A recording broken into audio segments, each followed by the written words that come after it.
They say the most dangerous people in the world are the ones you never see coming.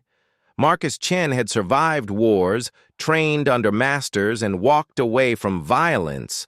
But when prison bully Devon Hayes pushed him too far, the entire cell block would learn why silence isn't weakness. It's calculated mercy. Before we dive in, let us know where you're watching from and make sure to subscribe. Tomorrow's story is one you won't want to miss. This is Iron Gate Correctional Facility.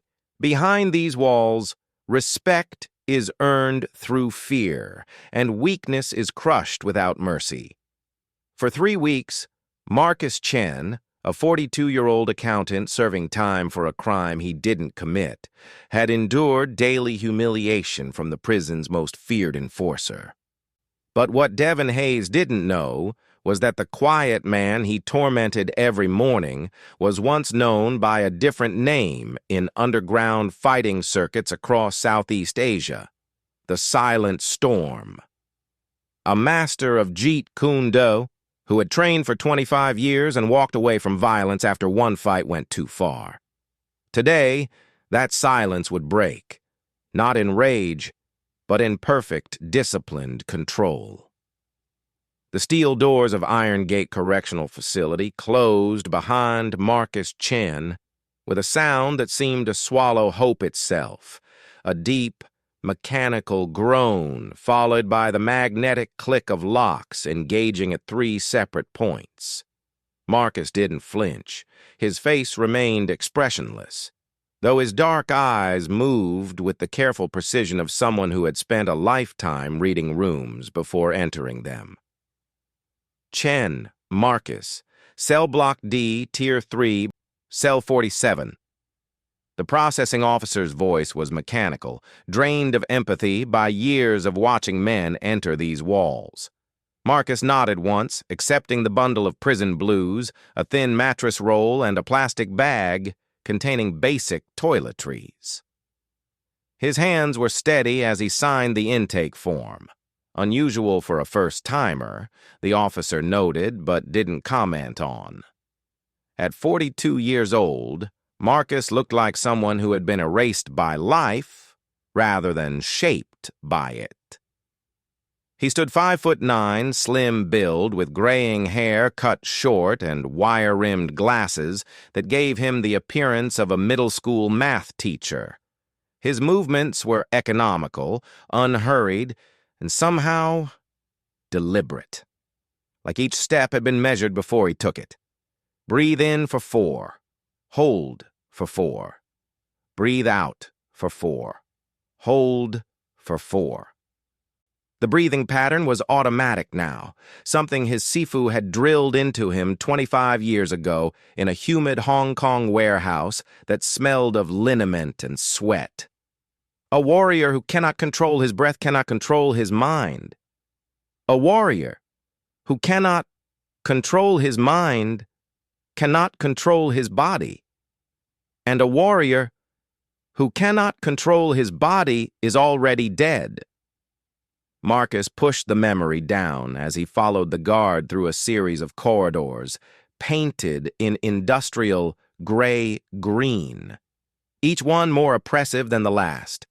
The sounds of Iron Gate were its own language, the distant clang of metal on metal, the echo of voices negotiating, threatening, pleading. Someone laughed, high and manic. Someone else was crying. The smell was institutional disinfectant, failing to mask human density. Sweat, anger, and desperation compressed into concrete and steel. Cell Block D opened before him like the throat of some vast beast. 4 tiers of cells rose around a central common area, each level connected by metal staircases that rang hollow under boots. About 60 men occupied this space, and Marcus could feel their eyes finding him immediately, assessing, categorizing, measuring, prey or predator. In places like this, there is no middle ground. "Fresh fish! We got fresh fish!" The call came from Tier 2, followed by laughter. Marcus didn't look up. He followed the guard across the common area, past clusters of men playing cards, lifting makeshift weights, or simply standing with the territorial stillness of apex predators. That's when Marcus felt it, the shift in attention. A presence that commanded space the way gravity commanded orbit. Devon, Hammer. Hayes was 6'4" and carved from violence. His skin was decorated with prison tattoos that told stories of affiliations, crimes, and survival. His shoulders were broad enough to block doorways, and his hands looked like they could crush concrete. But it wasn't his size that made him dangerous. Marcus had known plenty of large men who were clumsy, slow, predictable. No. What made Devon Hayes dangerous was the intelligence in his eyes, and the way lesser men instinctively cleared paths for him as he descended from Tier 3. He moved with the confidence of someone who had never lost a fight that mattered.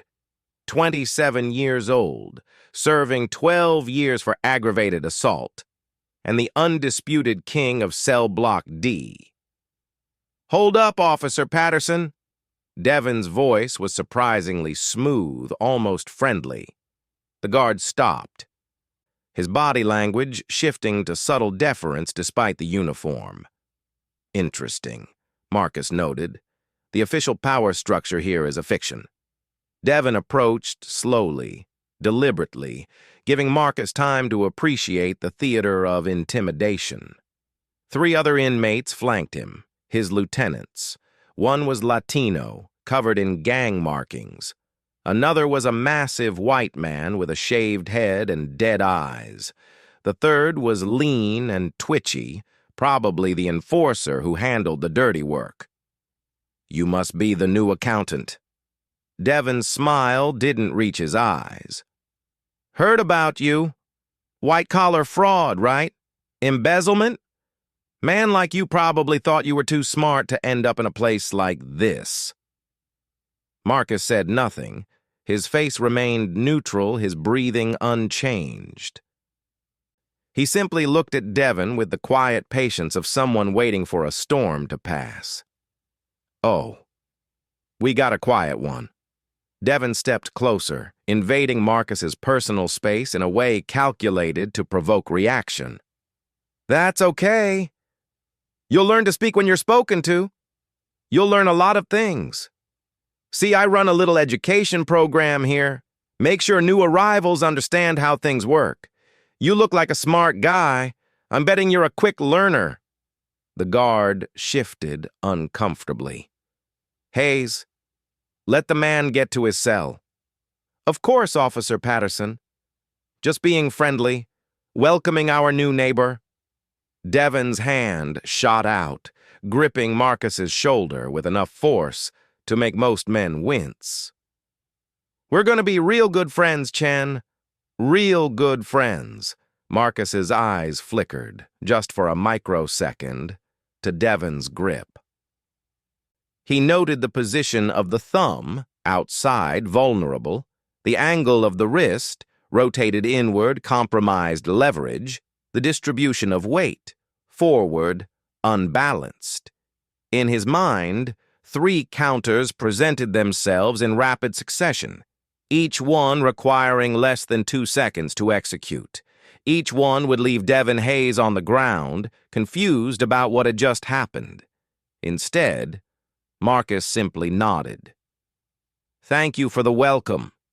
His voice was soft, slightly accented, utterly unremarkable. Devon's smile widened with satisfaction. Another sheep for the slaughter. As Marcus continued toward cell 47, he heard Devon's voice carry across the common area. "Gentlemen, I think we just found our entertainment for the next few weeks." Laughter followed him up the metal stairs. Marcus entered his cell, 6 by 8 feet, containing a narrow bunk, a metal toilet, and a cellmate who looked up from a worn, paperback novel with eyes that had seen too much too young. The kid couldn't have been more than 19. Jamie Reeves, the cellmate offered quietly. Don't worry about Hayes. Keep your head down. Don't make eye contact. Give him whatever he wants. You'll survive. Marcus set his mattress roll on the upper bunk and turned to face the cell block through the bars. From this vantage point, he could see the entire social ecosystem laid out below. Devon Hayes had returned to his throne, a corner table on Tier 2, where men came to him like subjects to a king. How long have you been here? Marcus asked. 3 months. Got 2 years for a stupid mistake. I'm not like these guys. I'm not... Jamie's voice cracked. I just need to survive this. Marcus glanced at the young man and saw something that made his jaw tighten imperceptibly. Jamie had the same nervous energy his younger brother had possessed, the same desperate hope that the world might still make sense if he just followed the rules. His brother had died 23 years ago. In a street fight Marcus should have prevented. Could have prevented. You'll survive, Marcus said quietly, his voice carrying a weight that made Jamie look up sharply. For just a moment, something ancient and dangerous flickered behind Marcus Chen's wire-rimmed glasses, something that had nothing to do with accounting or embezzlement or white-collar crime. Then it was gone, replaced by the mild expression of a man who looked like he'd never thrown a punch in his life. Down below, Devon Hayes was watching Marcus's cell, already planning tomorrow's entertainment. Neither man knew that the next 3 weeks would change everything. The cafeteria at Iron Gate was a cathedral of tribal politics. Each table represented territory, allegiance, or isolation. Marcus had chosen a seat at the far end of the room, neutral ground where the forgotten men ate in silence. He was 3 bites into his lunch when the shadow fell across his tray. Now see, that's interesting. Devon Hayes stood behind him, flanked by his usual entourage. The new fish doesn't ask permission to sit, doesn't pay the entrance fee, just helps himself like he owns the place. Marcus continued chewing slowly, methodically. He swallowed before speaking. I wasn't aware there was a fee. Oh, there's always a fee, Professor. Devon reached down and dragged Marcus's tray toward himself, picking up the apple, the only fresh fruit they'd been served in days. He bit into it, juice running down his chin, his eyes locked on Marcus. Consider this your orientation. Everything in here? It belongs to me until I say otherwise.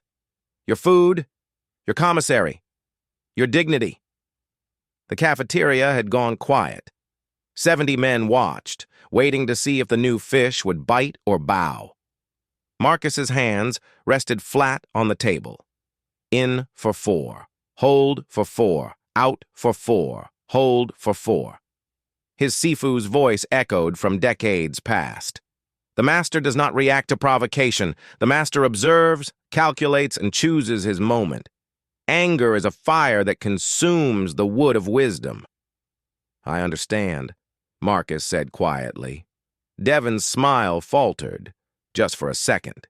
He'd expected fear, anger, or pleading. Instead, this middle-aged accountant had simply accepted. It was almost disappointing. Good. Then we understand each other. Devon dropped the half-eaten apple onto Marcus's tray and walked away, his crew laughing on cue.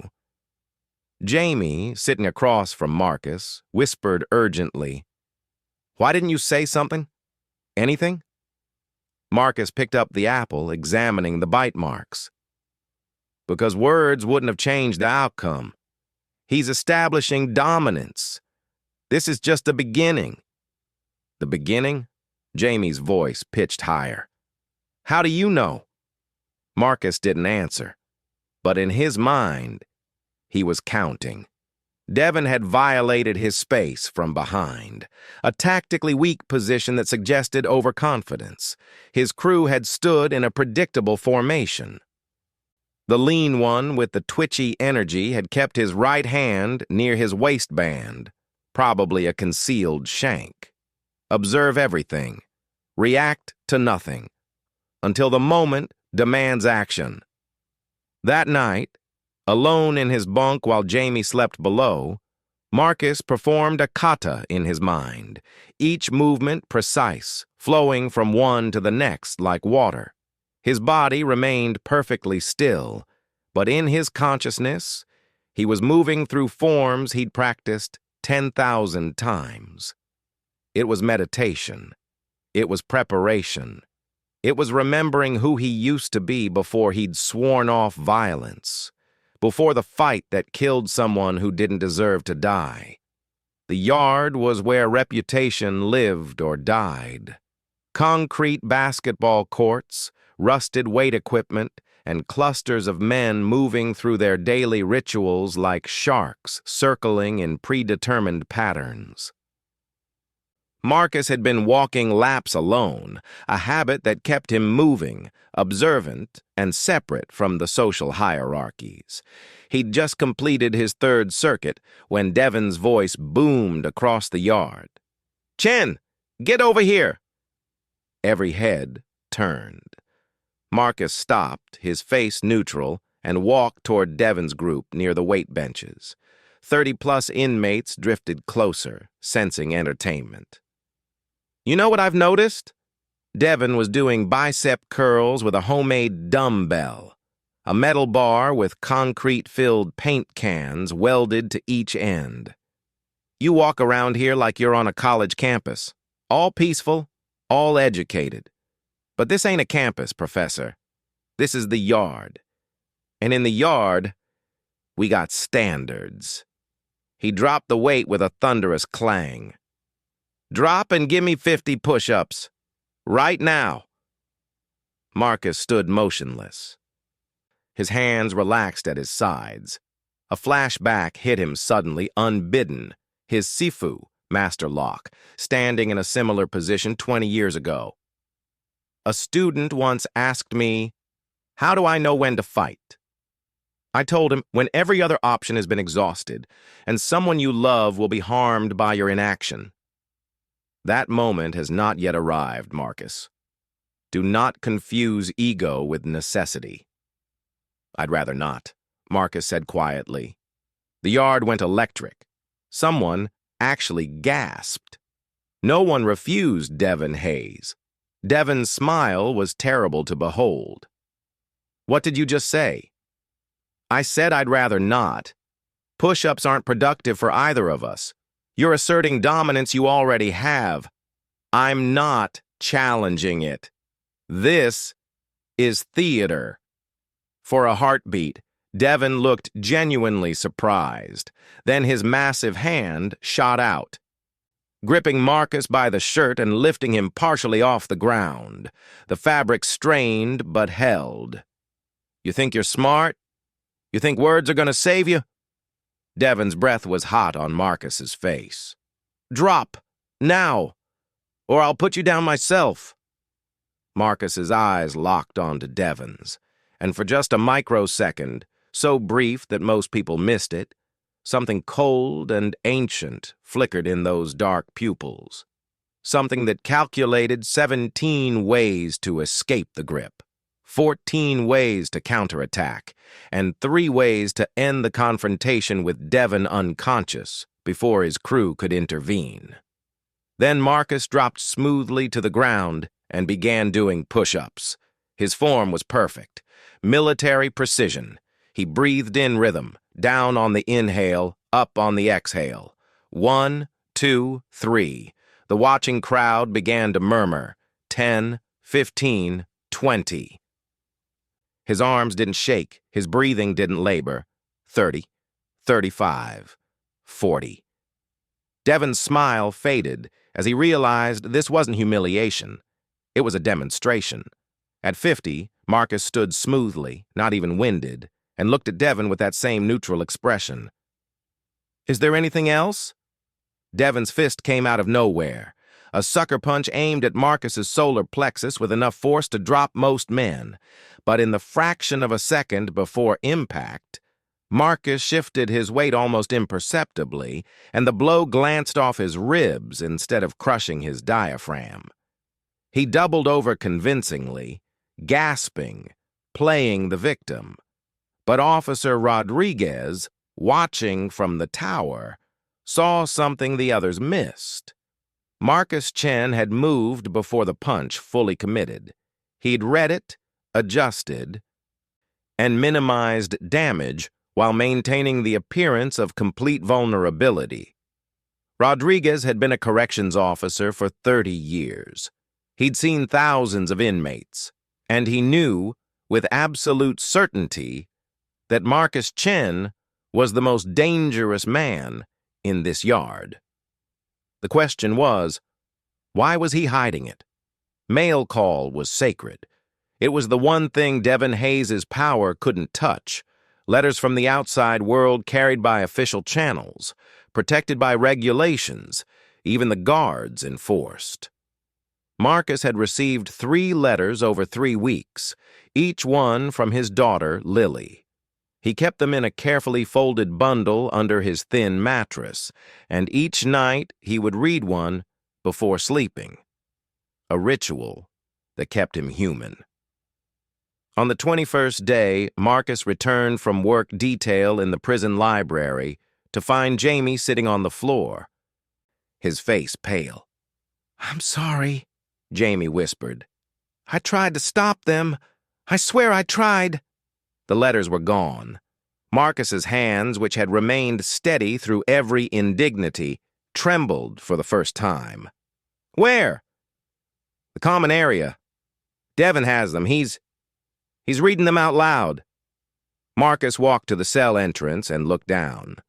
Devon stood on a table, Marcus's letters in his hand, performing for an audience of 40 inmates. "Dear Daddy," Devon read in a mocking, high-pitched voice. "I miss you so much. Mom says you'll be home soon, but I don't believe her. I'm scared you'll forget about me." Laughter rippled through the crowd. "I'm doing good in school. I got an A on my science project about—" Marcus's vision narrowed. His breathing, controlled for 3 weeks, hitched. In for 4. The breath stuttered. "Hold for—" His fists clenched. Devon looked up at Marcus's cell and smiled. "Oh, look! Daddy's home. You want to tell your little girl why you're in here, Chen? Want to explain to Lily how her daddy's a thief? A criminal? Stop." The word came out low, almost subsonic, but every person in cell block D heard it. Marcus's face had changed. The mild-mannered accountant was gone. What remained was something carved from stone and violence, ancient, patient, and absolutely done with restraint. Devon's smile widened. He'd finally found the button. "Or what, Professor?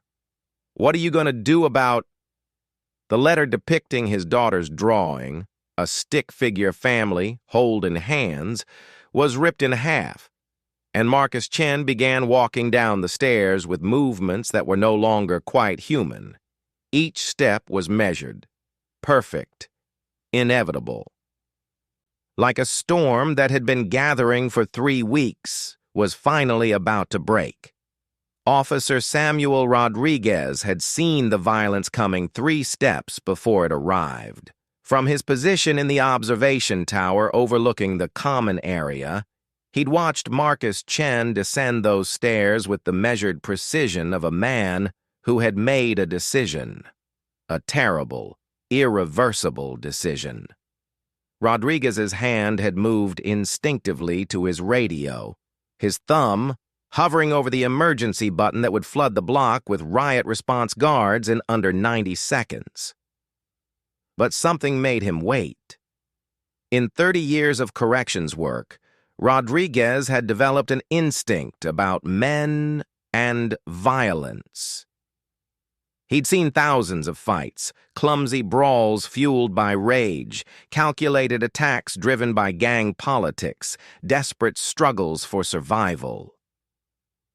He knew the body language of violence, the tensed shoulders, the clenched fists, the wild eyes that telegraphed intent 5 seconds before the first punch flew. Marcus Chen displayed none of these signs. His hands hung loose at his sides, his shoulders were relaxed, his breathing appeared steady, controlled. Yet every inmate in cell block D had unconsciously taken a step back, creating a widening circle between him and Devon Hayes. Even the predators recognized another apex species entering their territory. Rodriguez had leaned forward, his experienced eyes cataloging details others would miss. The way Chen's feet were positioned at 45-degree angles, the subtle shift of weight to the balls of his feet, the microscopic adjustments in his center of gravity with each step. This wasn't a man preparing to throw a wild punch. This was a man who had trained for thousands of hours and was now moving through space with the efficiency of water finding the path of least resistance. Devon Hayes, still standing on the table with Marcus's torn letter in his hand, had finally sensed the change in atmosphere. His smile had faltered. His crew had started to move forward, but their movements were uncertain, confused by the gap between Marcus's calm demeanor and the primal warning signals screaming through their nervous systems. Marcus had been 3 steps away when Rodriguez's thumb had pressed the emergency button. The alarm's wail had shattered the moment like glass. Marcus had stopped instantly, his eyes clearing as if waking from a trance. Devon had stumbled backward off the table. The crowd had scattered. And Rodriguez had descended from his tower with 6 other guards, all of them moving with practiced urgency into a situation that somehow, inexplicably, hadn't yet exploded into violence. "Lock down! Everyone to your cells! Now!" That had been 6 hours ago. Now in the quiet of the evening shift, Rodriguez stood outside cell 47, watching Marcus Chen sit on his bunk with his back against the wall, eyes closed, breathing in a pattern that was almost hypnotic in its precision. In for 4. Hold for 4. Out for 4. Hold for 4. Jamie was on the lower bunk, pretending to read but clearly terrified of his cellmate's stillness. The kid kept glancing up, as if Marcus might explode at any moment. Rodriguez knew better. "Chen, come with me." Marcus opened his eyes and stood without question. Following Rodriguez down the corridor to one of the small interview rooms used for lawyer visits and disciplinary hearings. The room was sparse, a metal table bolted to the floor, 2 chairs, a single overhead light that hummed with electrical current, and a camera in the corner that Rodriguez pointedly switched off. "That's against protocol," Marcus observed quietly. "So is what I'm about to do." Rodriguez sat down heavily, the chair creaking under his 240-pound frame. He was 58 years old, with gray at his temples and lines around his eyes that came from watching humanity at its worst for 3 decades. "Sit." Marcus sat, his posture upright but not rigid, his hands resting loosely on the table, waiting. Rodriguez studied him for a long moment. "I pulled your file after intake. Want to know what I found interesting?" "I imagine several things. You're 42 years old, master's degree in accounting from Berkeley. Clean record until 9 months ago when you were convicted of embezzling $2.3 million from your employer, a pharmaceutical company. You maintained your innocence throughout the trial. Your lawyer was court-appointed and barely competent. You have a daughter, Lily, age 12, currently living with your ex-wife in Oakland." Rodriguez paused. "That's the official story." "It's the only story." "Bullshit." Rodriguez's voice was calm, almost conversational. "I also found something else. Took some digging. 23 years ago, there was an underground fighting tournament in Hong Kong. Illegal, brutal, no rules except don't kill your opponent. The champion that year was a 20-year-old Chinese-American kid training under Master Lok Wei Chen, one of the last true disciples of Bruce Lee's Jeet Kune Do.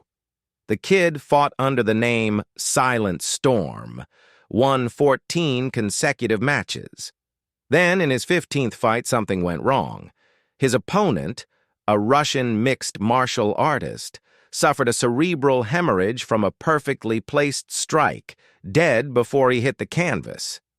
Marcus's face remained impassive, but something flickered deep in his eyes. Old pain, old guilt. "The kid disappeared after that," Rodriguez continued. "Walked away from fighting entirely. Master Locke told people his best student had lost his way to violence and couldn't be found. Nobody knew what happened to Silent Storm." He leaned forward. "Until today, when I watched a middle-aged accountant walk down those stairs with the movement signature of someone who spent 25 years practicing the most efficient combat system ever developed." The silence stretched between them like a live wire.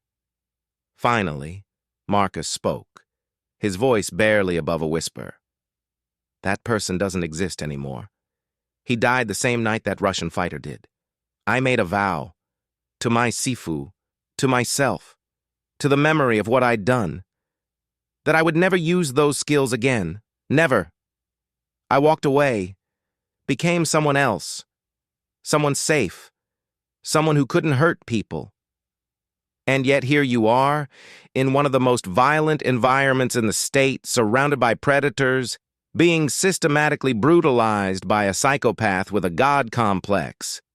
Rodriguez's voice held no judgment, only observation. "How long do you think you can keep that vow, Chen? How far are you willing to let Hayes push you?" "As far as necessary." "Even if he crosses lines that shouldn't be crossed? Even if someone else gets hurt because you're too disciplined to act?"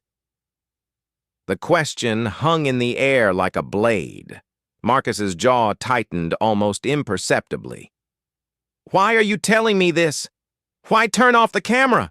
Why not just throw me in isolation as a precaution?" Rodriguez stood, moving to the small window that looked out onto the darkened yard. "Because in 30 years, I've learned to recognize different types of dangerous men. There are men who are dangerous because they're chaotic, unpredictable, violent, destructive. Hayes is that type. Then there are men who are dangerous because they're disciplined, controlled, precise, capable of terrible things, but choosing restraint." He turned to face Marcus. "You're the second type. And honestly, this prison could use more of the second type and fewer of the first. You're asking me to fight him. I'm asking you to keep your head down and survive your sentence. You've got 18 months left. Hayes has 12 years. The math isn't complicated." Rodriguez moved toward the door, then paused. "But I'm also telling you this. If a situation arises where you have no choice, if Hayes threatens someone who can't defend themselves or crosses a line that endangers lives, and you do what needs to be done, make sure it's measured. Make sure it's controlled. Make sure it ends the problem without creating a bigger one. That sounds like you're giving me permission. I'm giving you reality. There are rules in here, Chen, but there are also truths. And the truth is that sometimes the system needs men like you to remind men like Hayes That dominance isn't the same as strength. Rodriguez opened the door. Your daughter sends you letters every week. She's waiting for her father to come home. Make sure that's the version of yourself who walks out these gates, not the one who died in Hong Kong, and not the one Hayes is trying to create. Marcus stood slowly. Officer Rodriguez, how did you really know? About Hong Kong? Rodriguez smiled grimly. My older brother fought in that same tournament. Lost in the semifinals to a quiet kid who moved like water and struck like lightning. My brother said it was the most beautiful thing he'd ever seen, and the most terrifying. When he described Silent Storm's signature move, the 1-inch strike delivered at an angle that looked impossible, I knew. He gestured toward the door. I saw you adjust your stance today. 45 degrees, weight forward, hips aligned. You were about to do it again, weren't you? That same strike? Marcus said nothing, but his silence was confirmation enough. Keep your head down, Chen. And if you can't... Rodriguez met his eyes directly. Make it count. As Marcus walked back to his cell, his mind was racing. Rodriguez's words had changed something fundamental. For 3 weeks, he'd been operating under the assumption that absolute restraint was the only moral path. But what if restraint itself became immoral? What if his discipline, his vow, enabled more harm than it prevented? In his cell, Jamie looked up nervously. You okay? What did Rodriguez want? Marcus climbed onto his bunk and closed his eyes. He wanted to remind me who I used to be. And somewhere in cell block D, Devon Hayes was planning tomorrow's entertainment, unaware that the prey he'd been tormenting was actually the most dangerous predator in the entire facility, held back only by a vow that was beginning to crack under the weight of moral complexity. The storm was still gathering, but now someone else knew it was coming. It happened on a Thursday. Marcus had learned that violence in prison operated on rhythms, patterns as predictable as tide charts.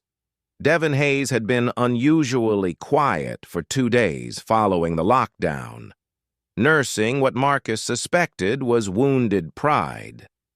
The torn letters had been confiscated by Rodriguez during the cell sweep, and Marcus had filed a formal grievance that everyone knew would go nowhere.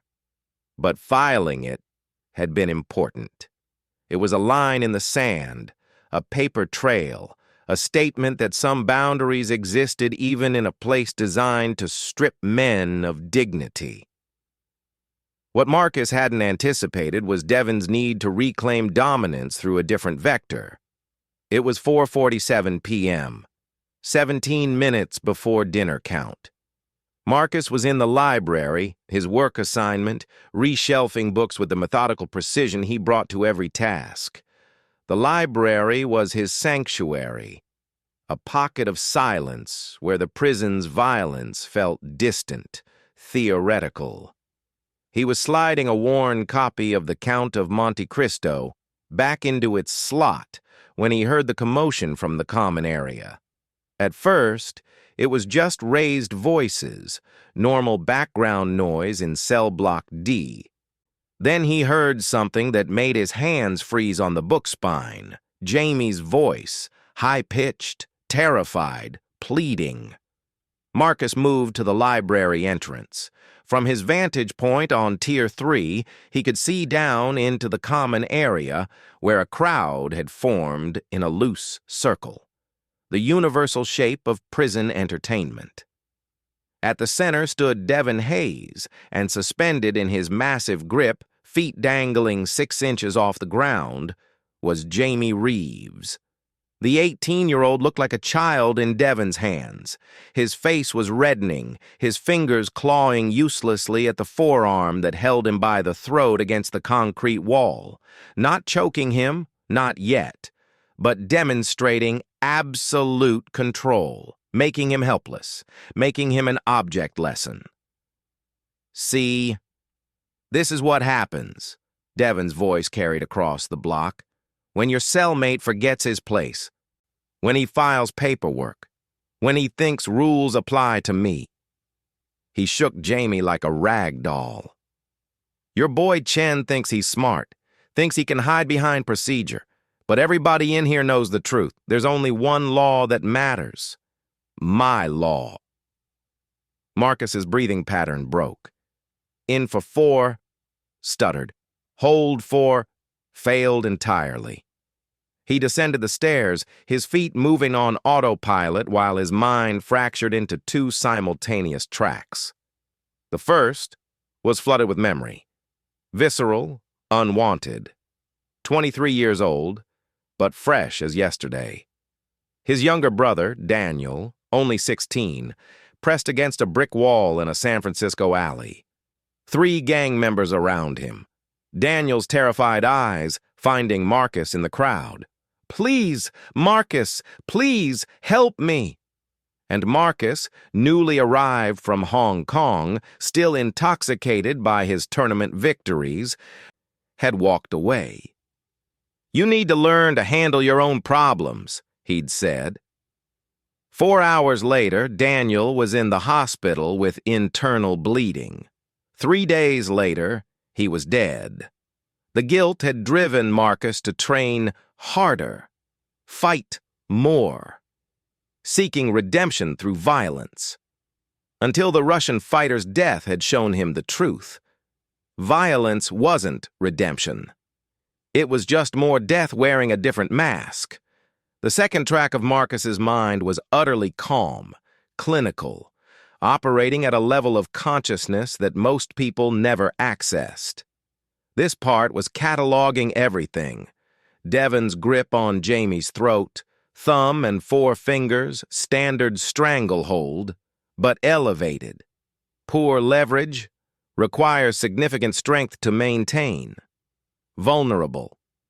Devon's stance. Weight distributed 60-40 on his back leg, compensating for Jamie's suspended weight. Unbalanced. Committed. Devon's crew, 3 men positioned in a loose triangle 8 feet back. The twitchy one's hand near his waistband, the shank. The bald one cracking his knuckles, the Latino one watching the guard station, lookout. Guard response. Officer Patterson visible in the tower watching but not intervening. Calculated non-response. They wanted this resolved through inmate politics. 47 inmates watching. 12 of them had been victimized by Devon. 7 others were part of his network. The rest were neutral, waiting to see which way power flowed today. Marcus reached the ground level. The crowd parted instinctively, creating a corridor. He walked through it with his hands visible at his sides, non-threatening, his face a mask of calm that contradicted the electric tension in his muscles. Let him go. Devon. Marcus's voice was quiet, conversational, but it carried across the sudden silence like a stone dropped in still water. Devon's head swiveled. His smile was triumphant, pleased that his bait had worked. There he is. The silent professor finally speaks. You got something to say about how I discipline people in my house? He's 18 years old. He's not part of this. Whatever issue exists is between you and me. Marcus stopped 10 feet away. Outside Devon's immediate reach, inside the circle of engagement. Let him go, and we'll settle it. You and me. Whatever you want. Whatever I want? Devon's laugh was ugly. You think you got something to bargain with? You think you're in a position to negotiate? He squeezed Jamie's throat tighter. The kid's face went from red to purple, his struggles becoming frantic. Marcus saw his brother's face superimposed over Jamie's, heard Daniel's voice. Please, Marcus, please. Last chance, Marcus said, and his voice had changed, dropped an octave, stripped of inflection, utterly devoid of emotion. Let him go. Devon's eyes narrowed. For the first time, some instinct was screaming at him that something was wrong. The accountant standing before him didn't look afraid, didn't look angry. He looked empty, like a gun with the safety off, waiting for a finger to curl around the trigger. Or what? Devon's ego overrode his instinct. What are you gonna do, pro? Jamie's struggles were weakening. His lips were turning blue. His eyes were rolling back. And Marcus Chen saw his brother die all over again. The thing that broke inside him wasn't his vow. It wasn't his discipline. It wasn't even his restraint.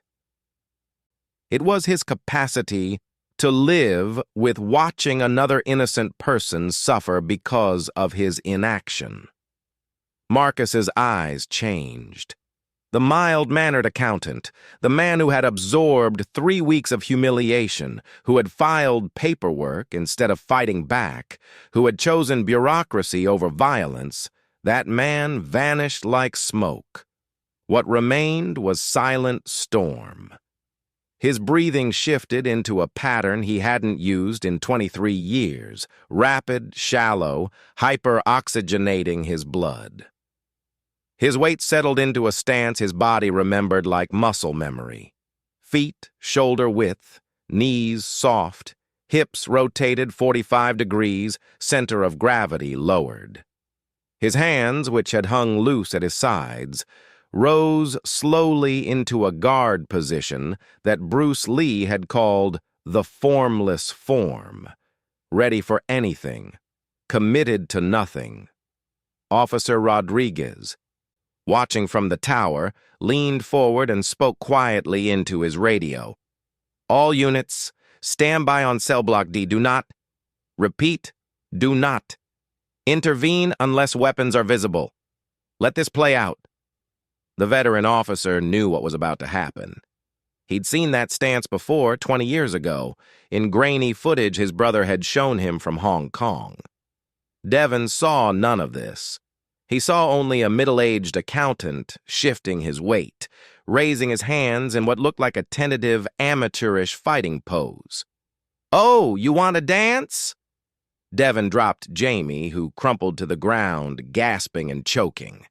Devon's massive frame turned to face Marcus fully, his crew moving forward to flank him. "All right, Professor, let me give you an education in how things really—" Marcus moved, not with the explosive aggression of rage, not with the telegraphed wind-up of amateur violence. He moved like water finding a crack in stone, smooth, inevitable, impossible to track until it had already happened. One moment, he was 10 feet away. The next, he was inside Devon's guard, his body positioned at an angle that geometry said shouldn't exist, his rear foot planted, his hips rotated, his right fist cocked 3 inches from Devon's solar plexus. The crowd gasped. Devon's eyes widened in confusion. His brain couldn't process how Marcus had covered 10 feet in what seemed like a single heartbeat. Marcus's fist remained cocked, trembling with potential energy. At this distance, from this angle, with this body position, he could deliver the 1-inch punch that had killed a Russian fighter 23 years ago. The strike that Master Locke had called touching death. The technique that transferred maximum kinetic energy through minimum distance, bypassing muscle and striking directly at the body's vital hydraulic systems. From 3 inches away, it would rupture Devon's diaphragm, collapse his inferior vena cava, and send his heart into arrhythmia.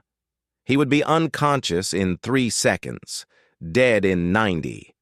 Marcus could feel the target, the exact point of impact, the precise angle of entry, the catastrophic potential of trained violence meeting soft tissue. Devon's crew froze, confused by the tableau. The crowd held its breath. And Jamie, still gasping on the ground, looked up at his cellmate and saw something that would haunt him for the rest of his life. Marcus Chen's face, utterly calm, utterly focused, utterly capable of murder, hovering at the exact razor's edge between restraint and annihilation. "Please," Jamie whispered through his bruised throat. "Please don't. Not for me. Don't become what you're trying to stop." Marcus's fist trembled. His breathing hitched. And Devon Hayes, finally understanding that he was staring at his own death, did something he hadn't done since he was 14 years old. He took a step backward. The storm had arrived, and nothing would ever be the same. Devon's backward step was an admission, a crack in the armor of dominance he'd spent years constructing. But ego is a powerful drug, and humiliation in front of 40 witnesses was intolerable. "You think you scare me?" Devon's voice carried false bravado as he reset his stance, rolling his massive shoulders. "You think because you got close I'm supposed to—" Marcus's fist uncocked. He stepped back to neutral distance, hands dropping to a low guard position. His face remained expressionless, but his eyes had the flat, reflective quality of a predator calculating vectors. "Last chance," Marcus said quietly. "Walk away. Take your crew. This ends now, no one gets hurt, and we forget this happened."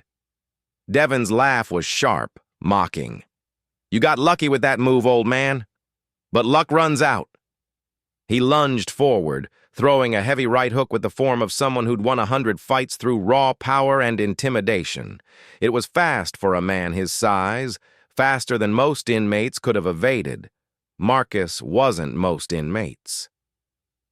Technique 1. Pa Sao into straight blast. As Devon's fist arced toward his head, Marcus executed Pa Sao, a deflecting hand technique that didn't block but redirected. His left hand intercepted Devon's wrist on the inside line, using Devon's own momentum against him, guiding the punch past Marcus's ear by 3 inches. The movement was economical, requiring minimal force because it worked with physics rather than against it. In the same fluid motion, so seamless it appeared to be a single action, Marcus stepped forward with his right foot, closing the distance, and executed a straight blast, 3 rapid punches to Devon's center line in under a second. Solar plexus, sternum, throat, not full power. Marcus was calibrating his strikes to disable rather than destroy, but delivered with the precision of someone who understood human anatomy at the level of an engineer, understanding load-bearing structures. Devon stumbled backward, gagging, his hands flying to his throat. His eyes were wide with shock. No one had ever hit him like that, not with anger or rage, but with clinical efficiency. "Holy shit," someone in the crowd whispered. Devon's crew moved forward. The bald one, Kruger, came from Marcus's right with a wild haymaker. The twitchy one, Reyes, drew his shank from his waistband, a 6-inch filed-down toothbrush with electrical tape wrapped around the handle, and approached from the left. Marcus's breathing remained controlled. In for 2. Out for 2. His peripheral vision was expanded, tracking both threats simultaneously while maintaining awareness of Devon's position. Technique 2.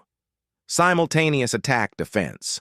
As Kruger's punch came in, Marcus executed Bong Sao, a wing block that used the forearm as a wedge, absorbing and redirecting the force upward.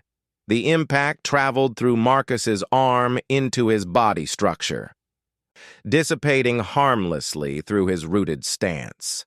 Before Kruger could reset, Marcus trapped the extended arm with his left hand, controlling the wrist, and delivered a phoenix eye fist, a strike using the second knuckle of his index finger, extended slightly beyond the others.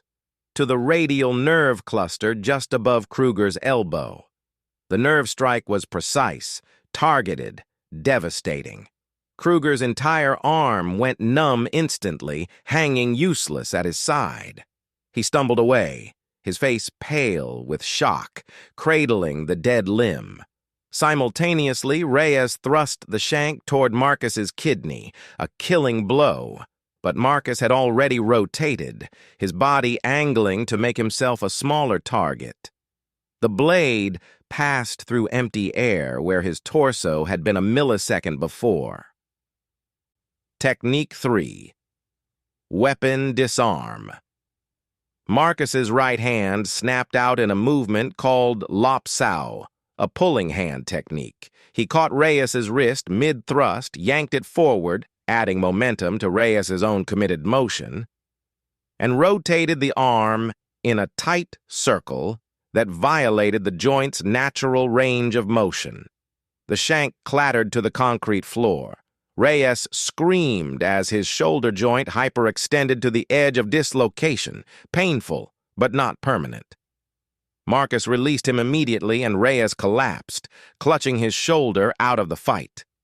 Total elapsed time since the crew engaged. 3 seconds. The crowd's murmurs had stopped. Cell Block D had gone silent except for the sound of heavy breathing and distant ventilation systems. Devon had recovered enough to charge forward with a roar of rage and desperation. His strategy was simple. Use his 80-pound weight advantage to tackle Marcus to the ground, where size and strength would dominate technique. It was a reasonable plan. Against most opponents, it would have worked. Marcus waited until Devon was 2 steps away, committed, unable to change direction, and executed a technique that Master Locke had called the shadow step. Technique 4. Lateral evasion with stop kick. Marcus shifted his weight to his rear leg and pivoted 45 degrees, angling his body off the center line. Devon's bulk thundered past him like a freight train, missing its target. But Marcus wasn't just evading, he was countering. As Devon passed, Marcus chambered his rear leg and delivered a stop kick to Devon's lead knee. Not a kick meant to cause permanent damage, but a precise strike to the common perineal nerve that ran just below the kneecap. The kick landed with the heel, transmitting force directly into the nerve pathway. Devon's leg buckled. He crashed to the concrete floor, his momentum carrying him into a sliding roll that ended with him sprawled on his back, gasping. Officer Rodriguez, watching from the tower, shook his head slowly. He'd seen exactly what happened. Every technique, every angle, every micro-adjustment. This wasn't a street brawl. This was a masterclass in controlled violence. Patterson, the younger guard beside him, reached for his radio. "Shouldn't we—" "No," Rodriguez said firmly. "Let it finish." Devon was on his back, his chest heaving, one knee throbbing with nerve pain, his throat still raw from the earlier strikes. But his pride, the thing that had sustained him through 12 years of incarceration, the thing that made him untouchable, wouldn't let him submit. He pushed himself to his feet, swaying, and raised his fists again. Marcus stood perfectly still, his hands back in that loose guard position. No taunting, no showboating, just readiness. "Stay down," Marcus said quietly. "This doesn't have to continue."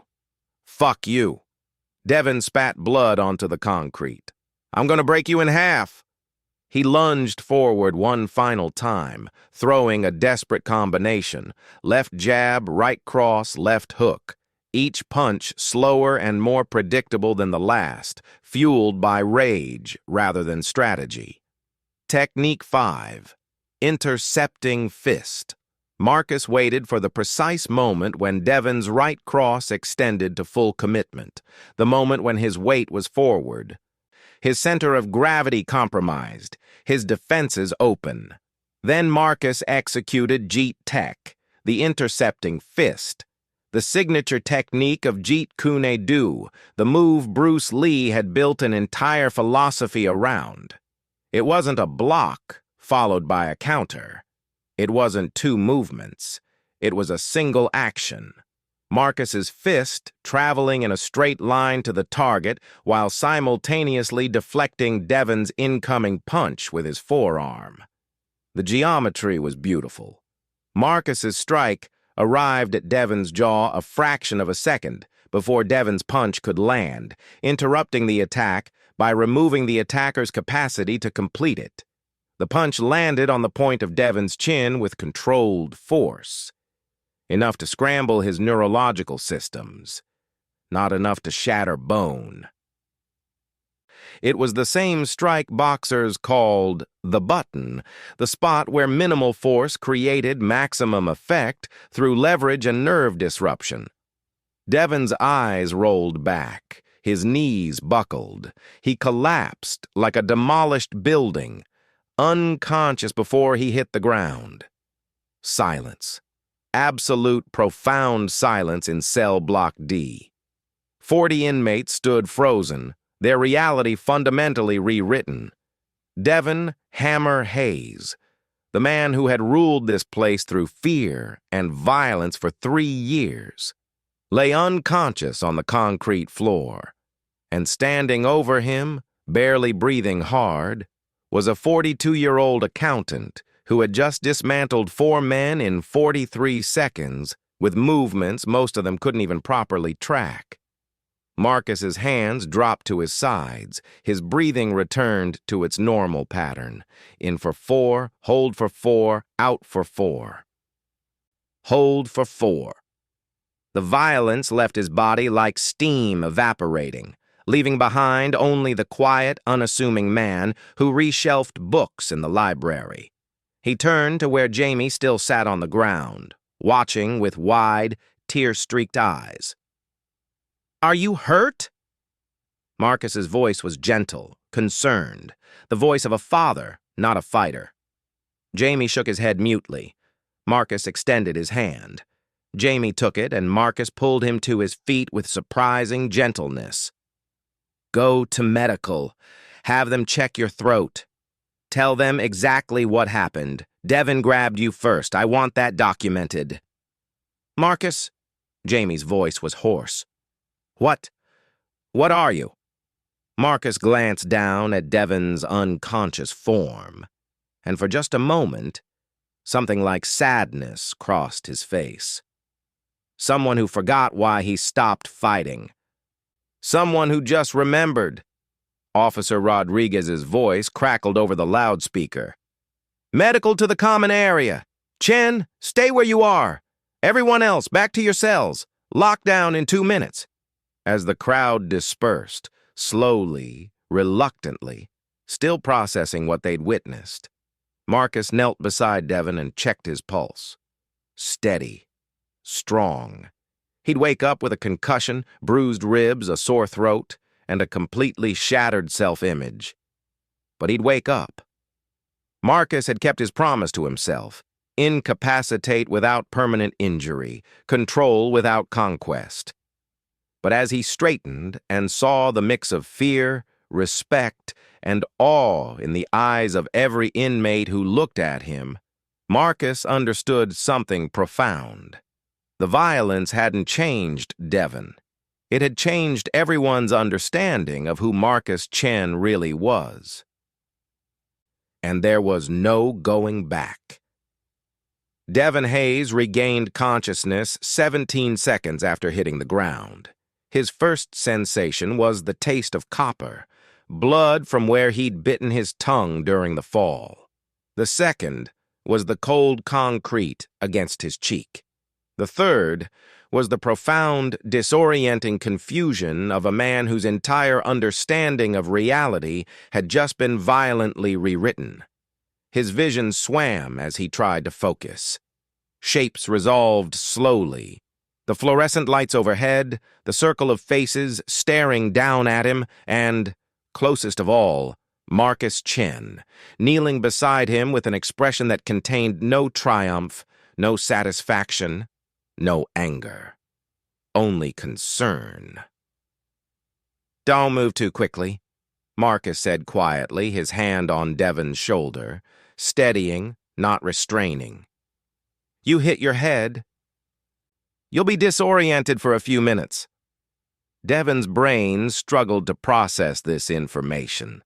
The accountant he'd been tormenting for 3 weeks, the weak, passive target of his entertainment, was now offering medical advice with the calm authority of someone checking on a sparring partner after a training session.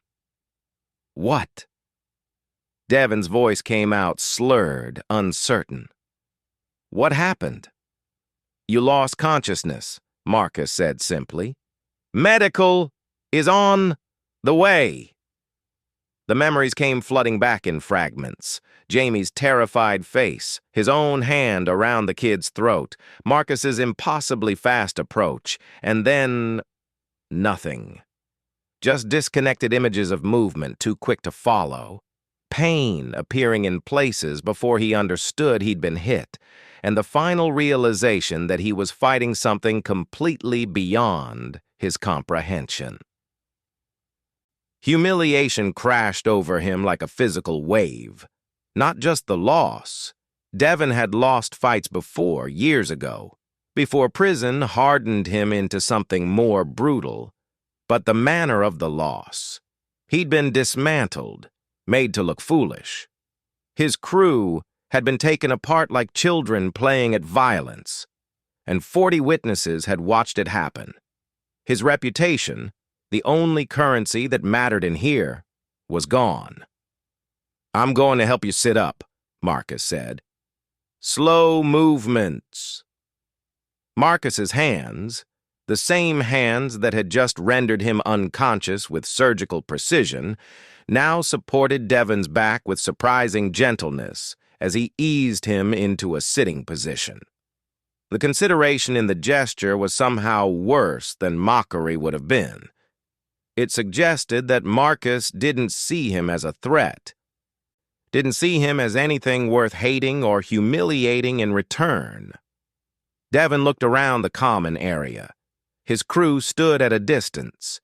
Kruger still cradling his dead arm, Reyes holding his shoulder, the Latino lookout simply staring, with an expression that said everything about shifting allegiances. The other inmates maintained a respectful distance, their faces showing variations of shock, awe, and careful recalculation of Cell Block D's power structure. Jamie sat against the wall where Marcus had moved him, his hand on his bruised throat, watching with wide eyes. "Why?" Devon's voice cracked. It was the question his ego didn't want to ask, but his confusion demanded an answer to. "Why didn't you just finish it?" Marcus settled back on his heels, his eyes meeting Devon's directly. When he spoke, his voice carried across the silent common area, not because he raised it, but because every single person was straining to hear. Because strength isn't about how much damage you can inflict. It's about how much damage you can prevent while still protecting what matters. Marcus paused, letting the words settle. "You're not my enemy, Devon. You're just someone who confused dominance with power, violence with strength. I don't need to destroy you to prove I'm capable of it. I just needed you to understand that the person you were hurting," he gestured toward Jamie, "has someone willing to stand between him and harm." The statement hung in the air like a bell that had been struck, its resonance filling every corner of the cell block. Devon's face worked through a progression of emotions: anger, denial, confusion, and then, most unexpectedly, something that looked almost like relief.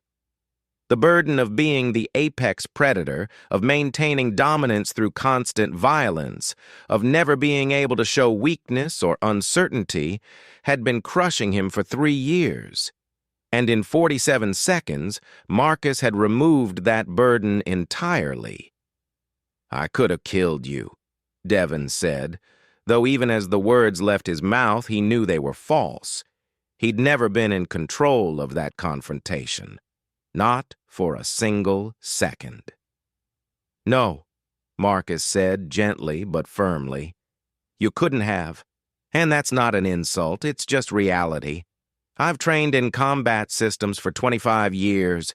You've trained in survival and intimidation. They're different skills with different outcomes." He stood slowly, offering his hand. "But survival and intimidation aren't who you have to be. They're just who you became, because this place demanded it." Devon stared at the offered hand for a long moment. Taking it meant acknowledging everything: the loss, the humiliation, the complete dissolution of his carefully constructed identity. It meant admitting that the past 3 years of ruling through fear had been based on the absence of anyone capable of checking him, not on any inherent superiority. But it also meant something else: the possibility of becoming something other than what he'd been. Slowly, Devon reached up and took Marcus's hand. Marcus pulled him to his feet with surprising strength for someone his size, steadying him as Devon swayed slightly, his equilibrium still compromised. They stood face to face, Devon still taller by 7 inches, still heavier by 80 pounds. But both men understanding that physical dimensions had nothing to do with actual power. "Your crew needs medical attention," Marcus said, releasing Devon's hand. "Kruger's arm will recover full function in a few hours. It's a nerve disruption, not permanent damage. Reyes's shoulder is hyperextended but not dislocated. He should ice it and avoid overhead movements for a week." The clinical assessment was delivered without gloating, just information. "You have a mild concussion. Tell medical you saw stars when you fell. They'll monitor you overnight." Devon nodded mutely, still processing the fact that Marcus had calibrated every strike to disable without permanently injuring. Even in violence, he'd been restrained, controlled, merciful. "Why did you hold back?" Devon had to know. "You could have done worse. Much worse." Marcus glanced toward the observation tower where Officer Rodriguez stood watching, then back to Devon. "Because the goal wasn't to hurt you. It was to stop you from hurting someone else. Those are completely different objectives with completely different methods." He paused. "And because 23 years ago, I didn't hold back when I should have. Someone died who didn't deserve to. I made a promise that day that I'd never let my skill become a weapon of ego or revenge, only protection, only when there's no other choice." The medical team arrived. 2 guards with a stretcher and a nurse with a medical kit. Rodriguez descended from the tower, his expression neutral, but his eyes sharp, assessing. "Chen, you're coming with me," Rodriguez said. "Hayes, get checked out. Everyone else, cells, now." As the inmates dispersed, their whispered conversations creating a low buzz of speculation and retelling, Marcus turned to walk toward the administrative corridor with Rodriguez, but he stopped beside Jamie, still sitting against the wall. "You okay?" Marcus asked quietly. Jamie nodded, his hand still on his throat. "You saved my life. I stopped a bad situation from getting worse. That's different." Marcus's voice was gentle. "Tomorrow, we'll talk to Rodriguez about getting you transferred to a different cell block. You shouldn't have to live in fear because of my actions." "Your actions?" Jamie's voice rose slightly. "He was choking me. You didn't start this. You ended it." "And endings have consequences," Marcus said. "For everyone." As Marcus followed Rodriguez down the corridor, He could feel the weight of 40 pairs of eyes on his back. The quiet accountant who had endured 3 weeks of humiliation had been revealed as something else entirely. The secret he'd carried for 23 years, the identity he'd buried, the skills he'd sworn never to use, had been exposed in 47 seconds of controlled violence. Behind him, Devon Hayes stood in the center of the common area, surrounded by his crew and the wreckage of his reputation, touching his jaw where Marcus's final strike had landed with just enough force to stop him without destroying him. And for the first time in 3 years, Devon Hayes understood the difference between being feared and being respected, between dominance and discipline, between the man he'd become and the man he might still have the chance to be. Officer Rodriguez waited until they were alone in the corridor before speaking. "That was the most controlled use of force I've seen in 30 years. His voice held something Marcus hadn't expected. Respect. You could have put him in the hospital, could have ended his ability to hurt anyone ever again. But you measured every strike, controlled every technique, and still made your point absolutely clear." Marcus said nothing, his jaw tight. "The warden will want a statement," Rodriguez continued. "There will be an investigation. Witnesses saw Hayes assault the kid first. That's in your favor. But you're going to have a target on your back now. Hayes's enemies will see you as an asset. His allies will see you as a threat. And everyone will want to know what else you're capable of." "I'm capable of going back to my cell and serving the rest of my sentence in peace," Marcus said quietly. "That's all I want." Rodriguez stopped walking and turned to face him fully. "That's not how this works, Chen. You can't put the genie back in the bottle. Silent Storm has entered Cell Block D. And whether you like it or not, that changes everything." Marcus closed his eyes, his breathing pattern returning. In for 4, hold for 4, out for 4, hold for 4. He'd broken his vow, not in anger or revenge or ego, but in protection, in necessity, in the space between inaction and harm. And now he'd have to live with the consequences of being seen. Power in prison abhors a vacuum. Within hours of the confrontation, Cell Block D's social architecture began to collapse and rebuild itself around a new center of gravity. Kruger and Reyes, Devon's primary enforcers, sat together at breakfast the morning after, their injuries wrapped in medical tape, their conversation hushed. Marcus watched from 3 tables away as other inmates approached them with questions, propositions, offers of alliance. The crew was being picked apart by opportunists who sensed weakness. Devon himself sat alone at what had been his table, the throne from which he'd ruled for 3 years now occupied only by the ghost of his former authority. He ate mechanically, his eyes distant, touching his jaw occasionally as if confirming the physical reality of what had happened. Marcus deliberately chose a different table, the same neutral territory he'd occupied for 3 weeks.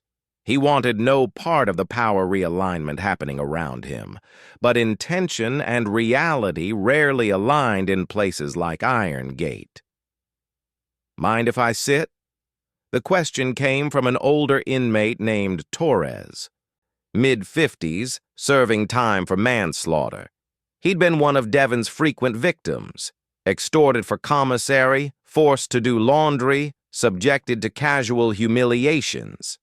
Marcus gestured to the empty seat. Torres sat down carefully, as if approaching something dangerous. "I just wanted to say thank you. For yesterday. What you did for the kid." He paused. "And for not becoming what you replaced." "I didn't replace anything," Marcus said quietly. I stopped one situation. That's all. That's not how they see it. Torres nodded toward the room where at least a dozen inmates were watching their interaction. Whether you want it or not, you just change the power structure in here. Hayes is done. And nature hates a vacuum. Marcus's jaw tightened. This was exactly what he'd feared. Not the confrontation itself, but its aftermath.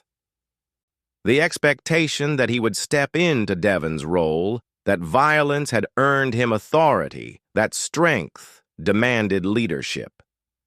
I'm not interested in power, Marcus said firmly.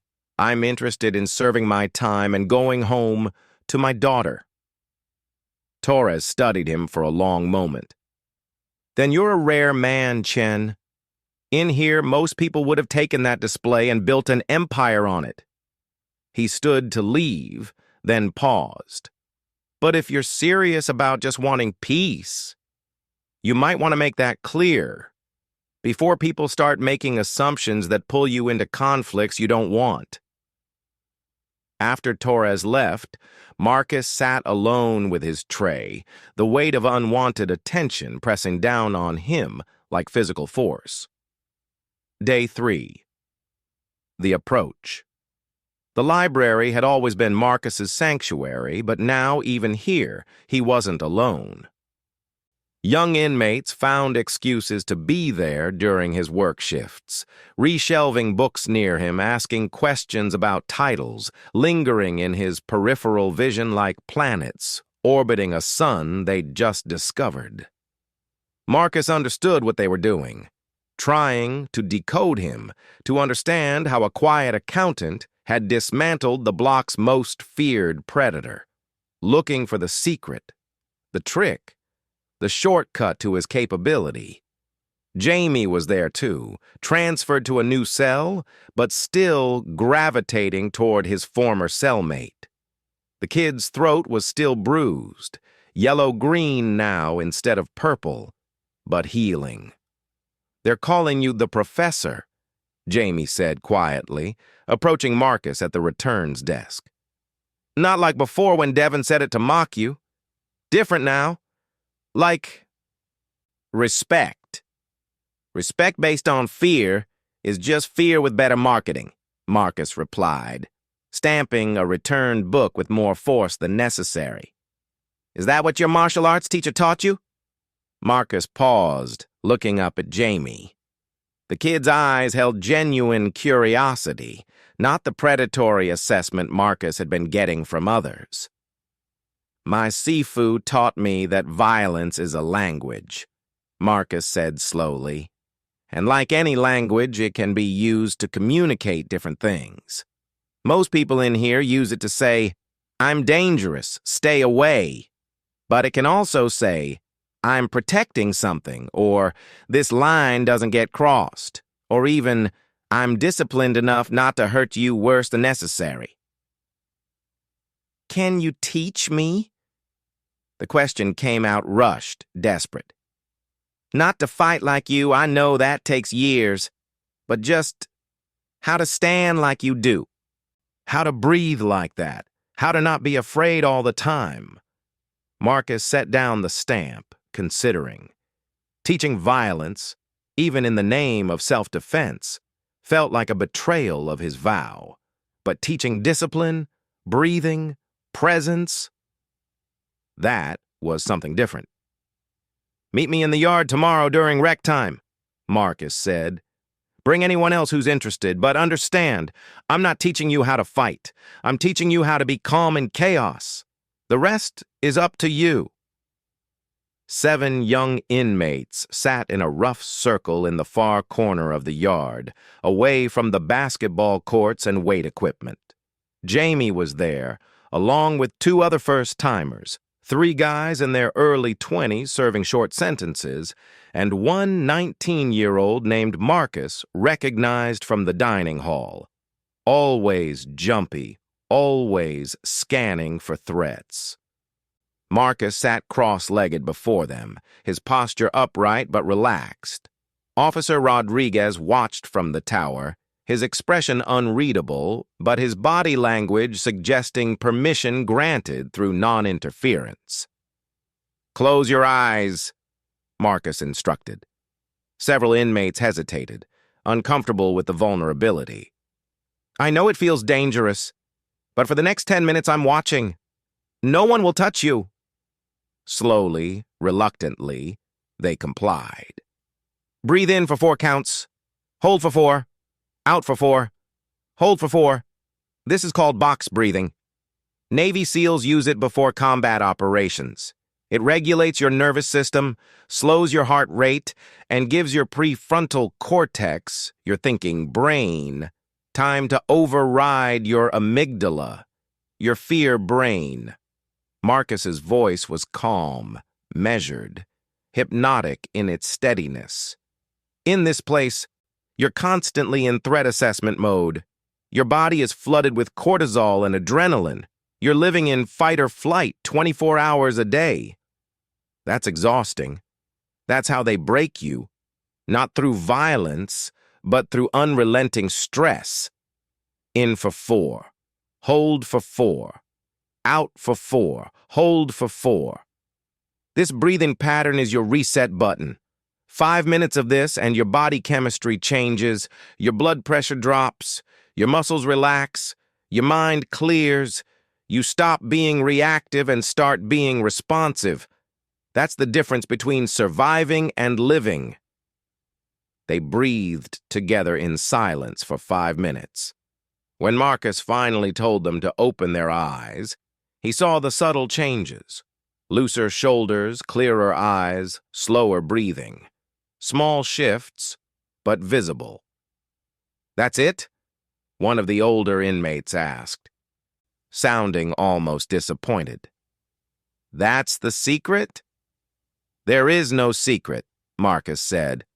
"Just practice. Do this every morning and every night. When someone threatens you, breathe before you react. When you're angry, breathe before you speak. When you're afraid, breathe before you run." He paused. "The master isn't someone who never feels fear or anger. The master is someone who feels it and chooses their response anyway." As the group dispersed, Jamie lingered. "Is that really what your teacher taught you?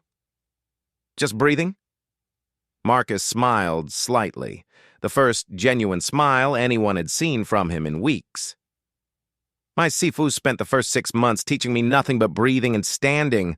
I thought I was wasting my time. I wanted to learn how to fight. But he told me, a building built on sand will fall in the first storm.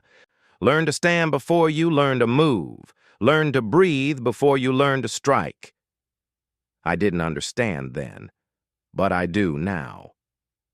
Marcus was returning from the library when he found Devon Hayes waiting outside his cell. The former king of Cell Block D looked diminished somehow, not physically smaller, but carrying himself differently, less territorial, more uncertain. "I need to talk to you," Devon said, his voice low enough that nearby inmates couldn't hear. Marcus studied him for a moment, then nodded. They walked to a relatively quiet corner of the tier, away from the main traffic flow. Devon struggled with the words. His jaw worked several times before sound emerged. "How do you do it? The calm thing. Even when I grabbed you. Even when I hit you. You never lost control. How?" Marcus leaned against the railing, looking out over the common area. "How long have you been in here?" 3 years. Got 9 more to go." "And in those 3 years, how many fights have you been in?" Devon considered. 20, maybe 30. Lost count." "And how many of them did you want to be in?" The question seemed to confuse Devon. "What do you mean?" "I won them all. Before you." "That's not what I asked. How many did you actually want?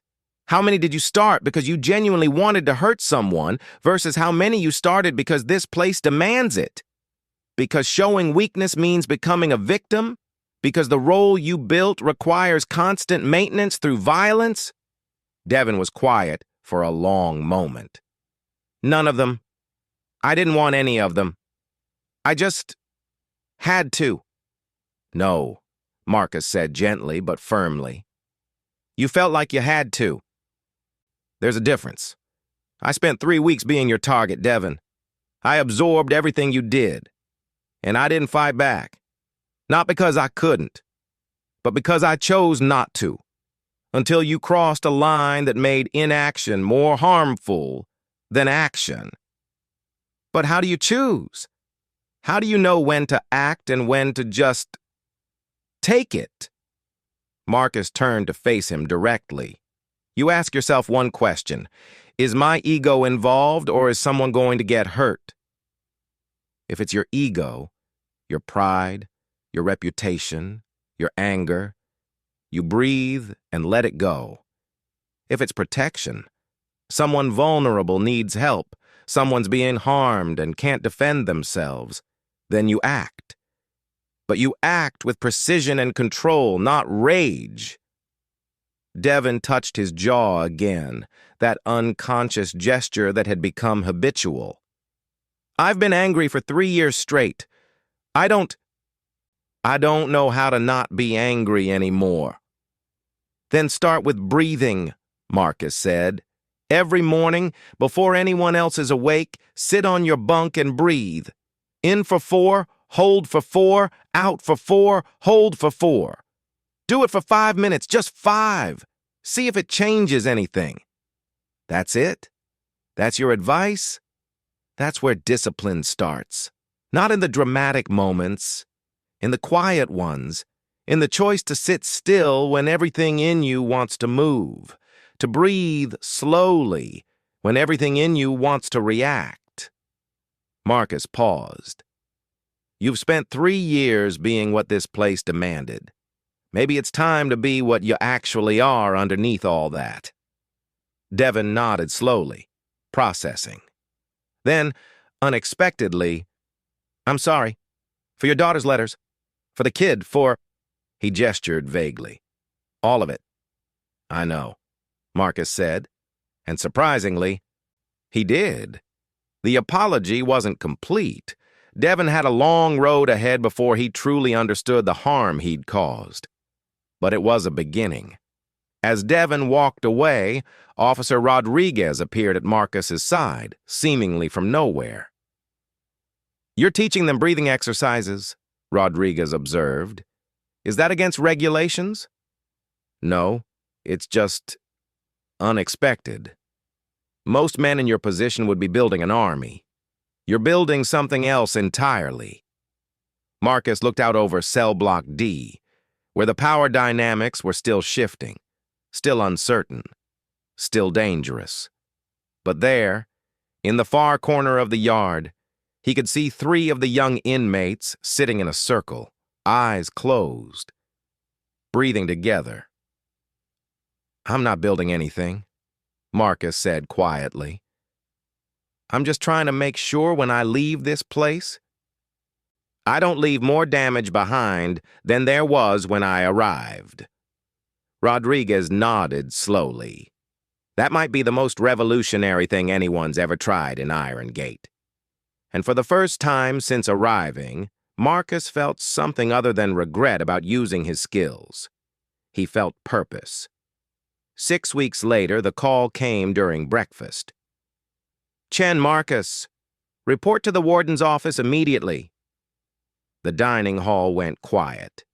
Immediate summons to the warden meant one of 3 things: serious disciplinary action, family emergency, or something nobody dared hope for: a change in legal status. Marcus set down his tray and walked through the corridor with his characteristic calm, though his heart rate had increased slightly. In for 4. Hold for 4. Out for 4. Hold for 4. Officer Rodriguez was waiting outside the warden's office. His expression was carefully neutral, but something in his eyes suggested this wasn't bad news. "Your lawyer's inside," Rodriguez said quietly. "Good lawyer this time, not the public defender who botched your case." The meeting lasted 17 minutes. Marcus sat motionless as his new attorney, provided pro bono by a legal advocacy organization, explained that new forensic accounting had revealed the embezzlement was orchestrated by his former supervisor. Digital timestamps, IP addresses, access logs, all of it pointed away from Marcus and toward the actual perpetrator. The evidence was irrefutable. "The DA is filing to vacate your conviction," the lawyer said. "You'll be processed for release within 48 hours. I'm sorry it took this long. You should never have been here." Marcus's hands, folded on the table, trembled slightly. "My daughter. Does she know? Your ex-wife has been informed? Lily's waiting for you?" Marcus found Jamie in the library during his final afternoon, reshelving books with the careful attention Marcus had taught him. "I heard," Jamie said, his voice thick with emotion. "You're getting out." "New evidence. They're overturning the conviction." Jamie set down the book he was holding. "I don't know what I'm going to do without you here. You saved my life." "Then you taught me how to save myself." Marcus placed a hand on the young man's shoulder. "You were never as weak as you thought you were. You just needed permission to be calm instead of constantly afraid. Keep breathing. Keep practicing. And when you get out in 18 months, stay out. You don't belong in places like this." "Neither did you." "No," Marcus agreed quietly. "But maybe I needed to be here anyway. For you. For the others."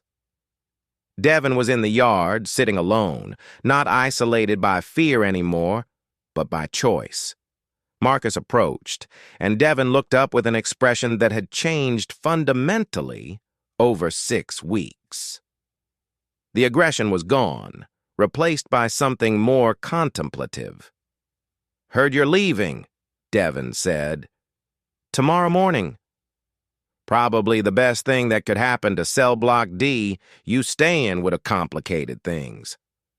Devon managed a slight smile. "But I'm glad you were here. Even if you kicked my ass to teach me." "I didn't teach you by fighting you," Marcus corrected. "I taught you by showing you there was another way to be strong." Devon nodded, then stood and extended his hand. "I've been breathing. Every morning, like you said. 5 minutes. It's helping. I'm not saying I'm fixed or anything, but..." He trailed off. "But you're starting," Marcus finished. "That's enough." They shook hands, no longer as predator and prey, or victor and vanquished, but as two men who had both learned something essential about the nature of real strength. Rodriguez escorted Marcus to the processing center the next morning. As they walked through the corridors one final time, the older officer spoke quietly.